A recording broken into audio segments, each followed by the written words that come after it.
wisdom, you know, knowledge is that big funnel, and out of the end, a little bit of wisdom comes. We started our day with Bert in the orange groves of Central Florida and ended up in a Zen garden. Bert gave us an insight to the wisdom he's gained through his experiences.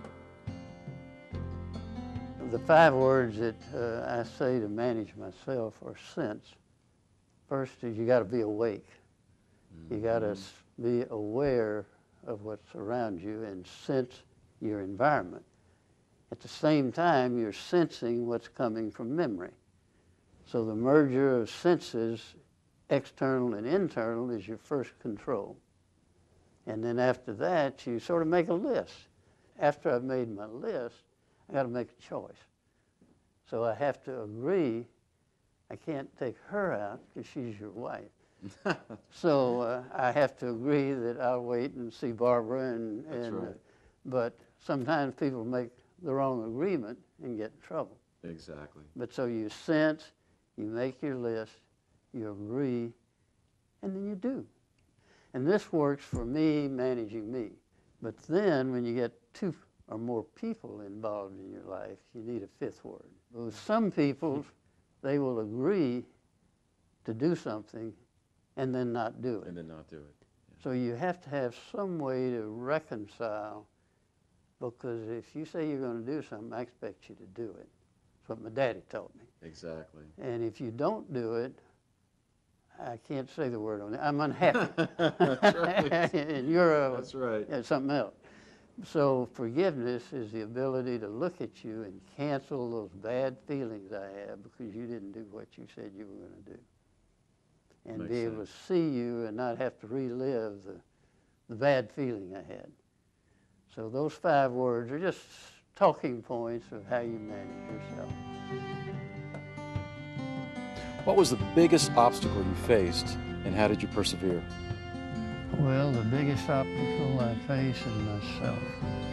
And I had started in 1968 when I realized my energies were crosswise and I had cataracts in both eyes and detached retinas, and I was burning myself out. So we went down to Watson Clinic, and when I got to a complete physical, I said, my goal is to be in excellent health when I die. And having set the goal for good health, it became, how do you do that? And I'm a process person. I process oranges and I process this and that. And I looked it up this morning. Alexander Pope said that, know then thyself, presume not God to scan, the proper study of mankind is man. I said, well, I'm a human being, so I started studying how I manage myself. Wow. And that's been a ongoing thing since '68. Managing myself has been a real opportunity. For all of us, I'm sure, too. What accomplishment are you most proud of, and why? Well, this is kind of hard to hear, but I think I got it figured out. I know how I manage myself. But in January of 2002, I got an insight. The Chinese people have been around a long time, and they had what they call the quaternity. And I found that on the earth domain, physically, I was doing pretty good. In the air domain, I was thinking reasonably well. We were still solvent. In the spiritual domain, I had a great mother and dad, and we had some great preachers, and I was reasonably connected with the Creator. But in the water domain, I was flunking. I had no emotional intelligence. So I read the book, Emotional Intelligence, I listened to tapes. I finally began to understand emotions and the water domain. You ask a question about the Roper name on the building. I can do an emotion, consciously know it, it's genuine, not faking it, it's real. When I'm in balance, is an achievement that is wonderful. In closing, Bert, what advice would you give the viewer, the young viewer, just starting out in life?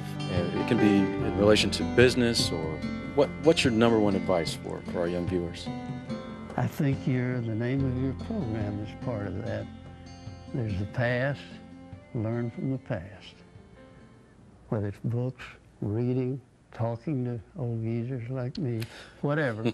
Learn from the past. Then the most important part is to live in this moment, one heartbeat at a time. You're not guaranteed the next one. Wow. And be able to, in this moment, be balanced. Be willing to risk emotionally. And I cried a time or two in my life, and it's not all bad. Not bad at all. And then be able to say your prayers at night and get a download from above and be ready for the next day. Words of wisdom. Bert, thanks for being on the show. You're welcome. It's been a privilege. Thank you. The Roper family will live on in the hearts and minds of the people of Winter Garden and in the spirit of history their legacy has created. It was my honor to share with you the noble wisdom, good humor, and rich life of this citrus farmer and innovator, Mr. Bert Roper.